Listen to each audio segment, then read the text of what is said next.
Mi tesis se centra en los efectos del consumo de tomate en la salud y el día de hoy pues les voy a hablar sobre el cáncer de próstata, los factores de riesgo y protección y cuál es el papel del tomate en esta enfermedad. El cáncer de próstata tiene una alta incidencia y un fuerte impacto en la salud y en la calidad de vida de los hombres. Es el segundo cáncer más diagnosticado en hombres a nivel mundial y ocupa el primer lugar en España y en el resto de Europa. Alrededor del 7% de las muertes por cáncer se deben a este tipo de cáncer y casi 6.000 muertes se debieron a este cáncer en España en el año 2021. Algunos factores de riesgo para desarrollar cáncer de próstata son la edad avanzada, los antecedentes familiares, mutaciones genéticas, la ascendencia étnica, obesidad, hipertensión, dislipidemia y diabetes mellitus, inactividad física y la dieta. Algunos otros factores son, por ejemplo, los niveles hormonales. Se ha visto que niveles elevados del factor de crecimiento a la insulina y testosterona pueden aumentar el riesgo de cáncer de próstata. También, por otro lado, la globulina fijadora de hormonas sexuales y la adiponectina podrían reducir el riesgo de desarrollar cáncer de próstata. La inflamación crónica puede aumentar el riesgo de cáncer de próstata.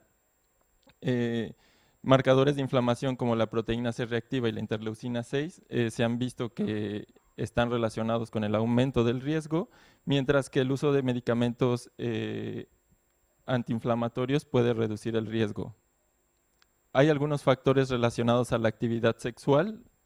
Por ejemplo, se ha visto que la disfunción sexual y el virus del papiloma humano pueden aumentar el riesgo de cáncer de próstata, mientras que una mayor frecuencia de eyaculación, el virus de inmunodeficiencia humana y la circuncisión pueden disminuir el riesgo.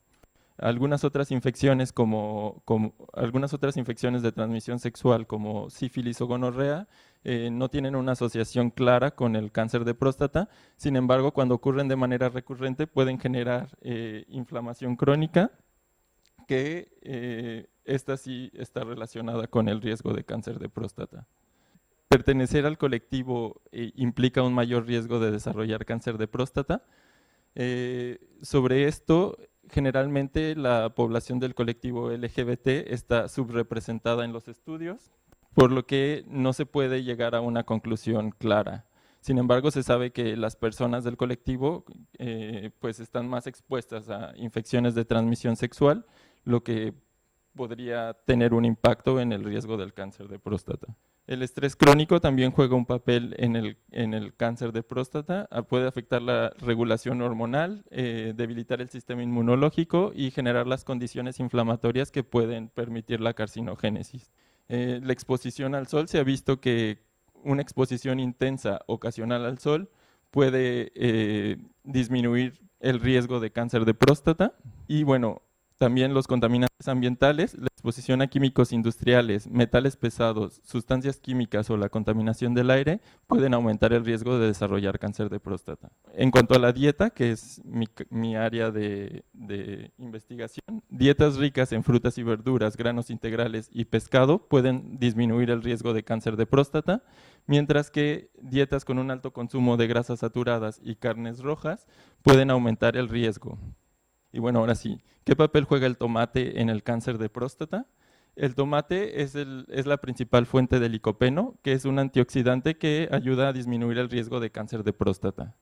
El licopeno actúa disminuyendo el estrés oxidativo y la inflamación, modulando la proliferación celular y la angiogénesis y aumentando la muerte de las células cancerígenas. Y bueno, un dato importante es que la biodisponibilidad del licopeno aumenta cuando el tomate se somete a cocción. Entonces es mejor consumir el tomate cocinado en un sofrito, por ejemplo, que fresco.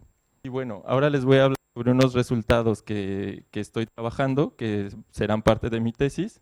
Entonces, este estudio tuvo como objetivo explorar el papel del licopeno en la prevención del cáncer de próstata en una población de alto riesgo.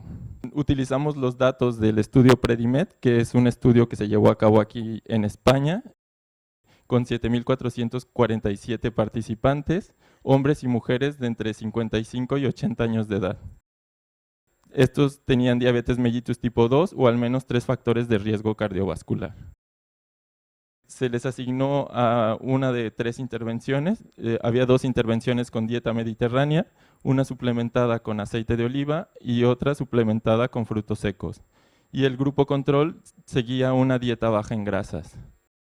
Se les evaluó la alimentación a través de cuestionarios de frecuencia de consumo de alimentos y calculamos la ingesta de licopeno y de otros carotenoides utilizando tablas de composición de alimentos. A estos sujetos se les hizo un seguimiento durante 10 años.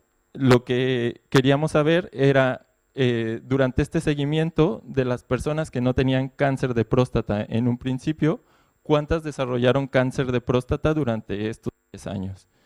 Y bueno, obviamente solo tomamos los datos de los hombres, porque el cáncer de próstata solo se da en hombres.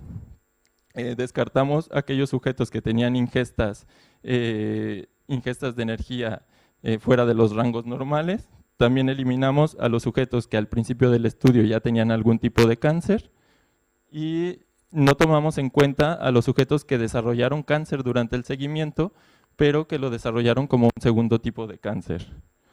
Por lo tanto, analizamos los datos de 2.975 hombres. A estos los dividimos en 4 grupos de acuerdo a su ingesta de consumo de licopeno. El grupo de menor consumo tenía un consumo aproximado de 2 miligramos al día, lo que equivale a una cucharada de salsa de tomate o a 3/4 de tomate. Mientras que el grupo de mayor consumo tenía el triple de consumo que era el control en este caso. Comparamos sus características de estos grupos y encontramos que el grupo que consumía más licopeno también tenía un índice de masa corporal más alto, consumía menos alcohol, tenía una mayor adherencia a la dieta mediterránea, un mayor consumo de frutas y verduras y de carotenoides. En el grupo de menor consumo, la incidencia de cáncer de próstata, hubo 39 casos, en comparación con 14 casos en el grupo de mayor consumo de licopeno. Aquí tenemos la razón de riesgos y los intervalos de confianza. Esto fue significativo, aún después de haber ajustado por otros factores de riesgo para cáncer de próstata. Y bueno, esto se traduce como el grupo de mayor ingesta de licopeno tuvo un 57% menos riesgo de desarrollar cáncer de próstata en comparación con los otros grupos. Y como conclusión, el consumo regular de tomate, especialmente en cantidades altas, podría estar asociado con un riesgo menor de cáncer de próstata. Quiero agradecer a las instituciones que hicieron posible este estudio, a mi grupo de investigación, por aquí tienen las redes sociales del grupo, mi correo, y también agradecer a mi pareja que le hubiese gustado estar aquí, pero fue quien me animó a participar en este evento. Gracias. Science Queers.